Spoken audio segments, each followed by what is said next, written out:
ప్రయత్నం చేసిండు. దేశంలో ఎట్లా ఉంటుందంటే ప్రాజెక్టులు కడితే ఏమైందంటే అప్పుడప్పుడు అవుట్ ఆఫ్ బేసిన్ ఉన్న డబ్బు ఖర్చు పెట్టింది కదా, ఇన్వెస్ట్మెంట్ అయిపోయింది కదా అని ట్రిబ్యునల్లు నీళ్లు కేటాయిస్తూ ఉంటాయి.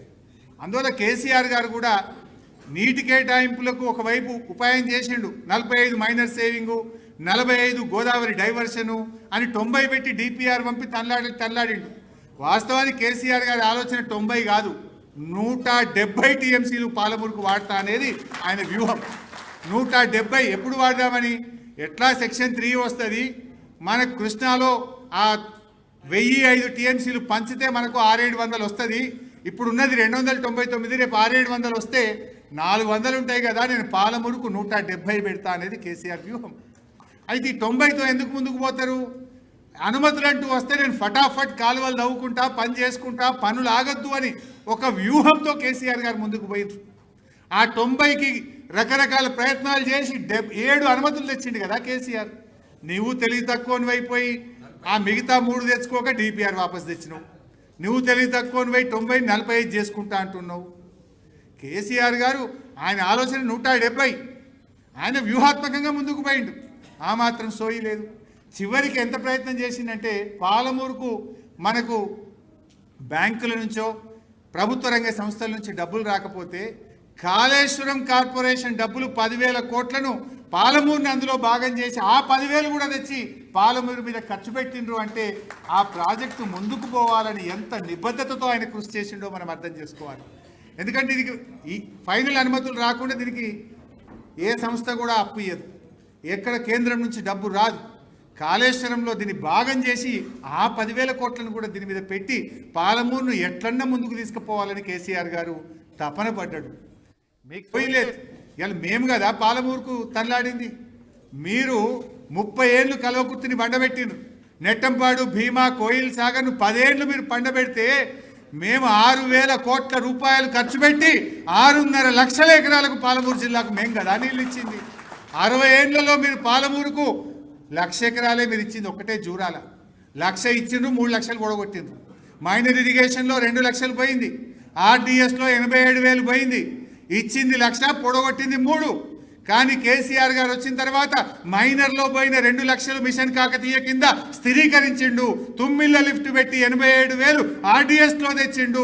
ఈ కల్వకుర్తి, నెట్టంపాడు, భీమా, కోయిల్ సాగర్ 6.5 లక్షల ఎకరాలు తెచ్చి 10 లక్షల ఎకరాల మాగానిగా ఈ పాలమూరును మార్చింది కేసీఆర్ బీఆర్ఎస్ ప్రభుత్వం కదా. నువ్వేమో 2,80,000 పొక్కబెట్టినావు, మేము 10 లక్షల ఎకరాలు బారిచ్చినాం. నిజాం కాలంలో, కాకతీయుల కాలంలో పాలమూరుకున్న చెరువులను తెరలు చేసినావు, ఆర్డీఎస్ను ఆగం పట్టించినావు. మేము ఆర్డీఎస్కు జీవం తెచ్చి, చెరువులకు జీవం తెచ్చి, పెండింగ్ ప్రాజెక్టులు పూర్తి చేసి 10 లక్షలు పారించి పాలమూరు వలసలు వాపసు వచ్చేటట్టు చేసింది కదా కేసీఆర్ గారి ప్రభుత్వం. ఇంకా పాలమూరు మీద చెప్తే చాలా ఉంది, కానీ ఇప్పటికే మీ ఓపిక అవుతున్నట్టుంది. I try to complete quickly. Late అవుతుందా, బోర్ అవుతుందా? కొంచెం క్విక్గా చెప్తా. Then Jurala to Srisailam source ఎందుకు మార్చింది? ఇదొక అసలు ఎవడన్నా నా దృష్టిలో మెడ మీద తలకాయనోడు ఎవడి క్వశ్చనే అడగడు.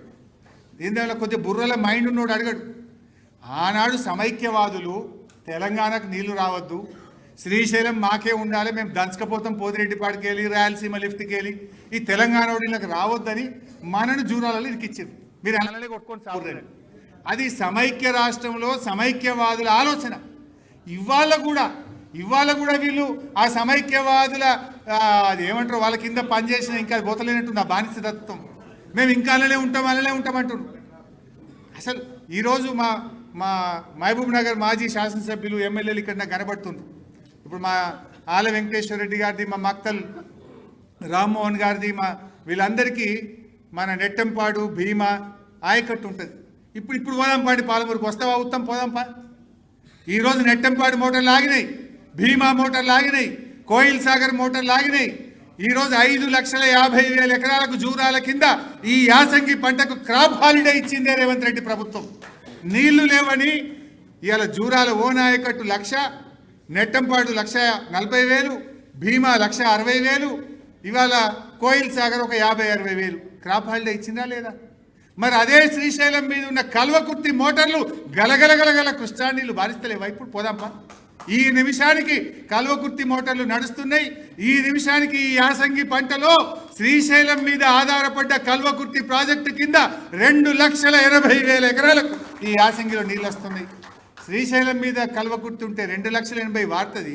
జూరాల మీద ఉన్న నెట్టంపాడు, భీమా, కోయిల్ సాగర్ నీళ్లు లేవని క్రాప్ హాలిడే ఇచ్చేసిండ్రు. మరి అండ్లపై పాలమూరు పెడితే మంచినీళ్ళు కూడా దిక్కుండే రేపు, మంచినీళ్ళు కూడా దిక్కుండే రేపు. అసలు అట్లా నీ ఉద్దేశం ఏంది? ఇక తెలంగాణ ఆంధ్రోడికి శ్రీశైలం అప్పచెప్పుదాం, ఇక మొత్తం వాళ్ళకే అప్పచెప్పుదామనే ఇంకా అదే సమైక్యవాదుల మైండ్ సెట్ మీది. ఇంకొక బేసిక్ పాయింట్, కృష్ణానదిలో ప్రధానమైనటువంటి ట్రిబ్యూటరీ తుంగభద్ర. తుంగభద్ర నది శ్రీశైలంకు ప్రతి ఏటా 450 నుంచి 600 టీఎంసీల నీళ్లు తెస్తాయి. అంటే ఇక తుంగభద్ర మొత్తం ఆంధ్రాకి అప్పచెప్తావా? మన లెక్క తెచ్చుకోవద్దా? జూరాల కాడ తుంగభద్ర కలుస్తుందా? జూరాల దాటి కిందికి పోయినాక తుంగభద్ర శ్రీశైలంలో కలుస్తుంది. మరి తుంగభద్ర ఒడగొట్టుకుందామా?